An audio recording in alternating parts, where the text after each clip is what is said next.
La Deep Web, por ejemplo, ¿no? La Deep Web es un gran tema.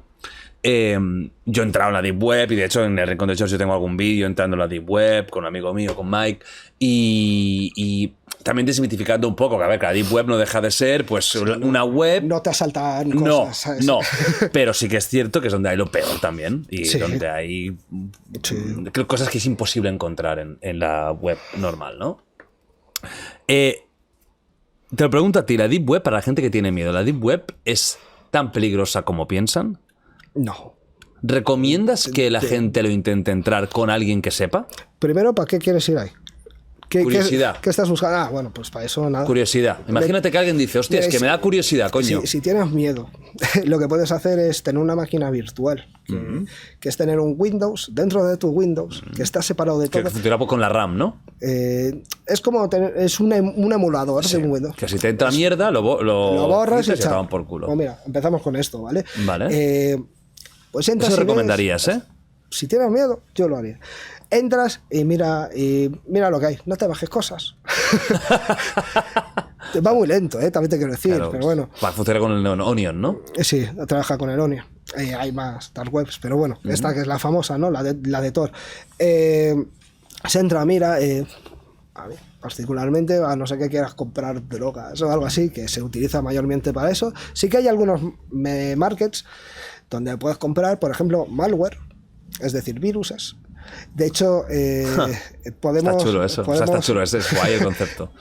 ¿Se puede estar en el lado malo sin saber de informática? Se puede, porque hay grupos delictivos que lo que hacen es, mira, yo te doy este malware, vamos 80-20, 80 nosotros, 20 tú, y tú mételo en tu empresa, por ejemplo. Entonces tu empresa las cifras todas, metes un ransomware y si pagan te llevas el 20%. Esto lo intentaron con Tesla. Lo intentaron con Tesla. Sí, unos contactaron con uno de los trabajadores, le dijo, mira, tú enchufas esto. Y el tío, pues, era buena persona y se lo dijo al equipo de seguridad. Pero hostia, esto pasa, uno de los riesgos que ahora tenemos es el insider, es la persona descontenta o avariciosa que está en la empresa, que claro, desde dentro suele ser más fácil romper cosas que desde fuera. Claro. Entonces enchufas, cliqui. Pues hay gente que vende este tipo de servicios. Hay gente que vende malware para saltarse tal antivirus o todos los antivirus o se vende ahí. ¿Y esos son marketplaces en Deep Web? En Deep Web. Identidades de gente, tarjetas, yo qué sé, bases de datos de cosas. O sea, eso está. Eso está. No es otra vez leyenda urbana que no. Ahí está. Eso está. De hecho, hasta había algún pasaporte de COVID falso. También estaba en la Deep Web. Sí, por lo que sea, tuve que hacer una investigación sobre eso y alguna había, una chorrada. O sea. Pero bueno, también decir una cosa, los nodos de salida de Tor son ordenadores que pone la gente. Mucha policía, muchos servicios secretos son nodos de salida de Tor. En esa parte final el tráfico no está cifrado. ¿No? No. Entonces, bueno, cuidado que haces. Claro, o sea, te pueden rastrear. Echa la ley, echa la trampa. Que en la Deep Web, si indagas un poco y tienes las URLs, puedes llegar a sitios realmente muy oscuros, ¿no? Trata de blancas, sí.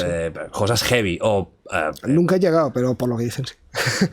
y cosas, ese mundo cosas ya más de oscuras infantil, como todo eso, y todo eso, sí. Está ahí. Es donde se oculta. Pero cuando cometen un error, no dejan de ser ordenadores que están en el internet arriba.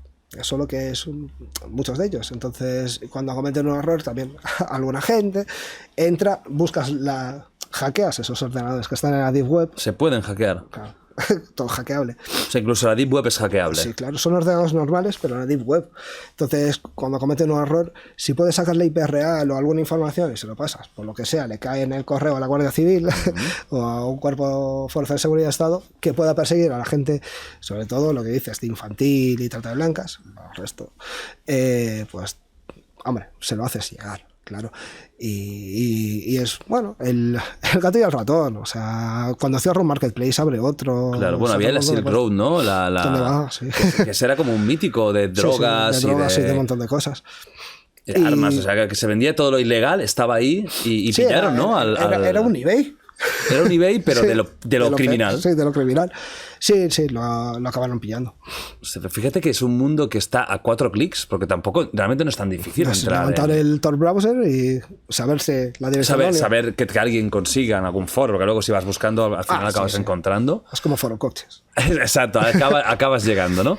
¿Para ti es necesaria la Deep Web? ¿Crees que cumple algún tipo de función o si fuera por ti la quitarías? Como toda tecnología sí que tiene una utilidad, desde mi punto de vista. Lo que pasa es que la tecnología no es mala o buena per se, es como lo utilices. Y se está utilizando para esto. Pero imagínate en países donde hay persecución a periodistas y no hay libertad de expresión y estas cosas, y que cuando lo pillan es que lo matan. La manera un poco de saltarse todo esto, desde luego, es la Deep Web. Y bueno, gente que está en contra de regímenes autoritarios y todo esto, pues tienen que utilizar esta red. Esta red sirve para anónimamente poder dar voz a mucha gente. ¿Que se usa para esto? Pues muy poco, lamentablemente.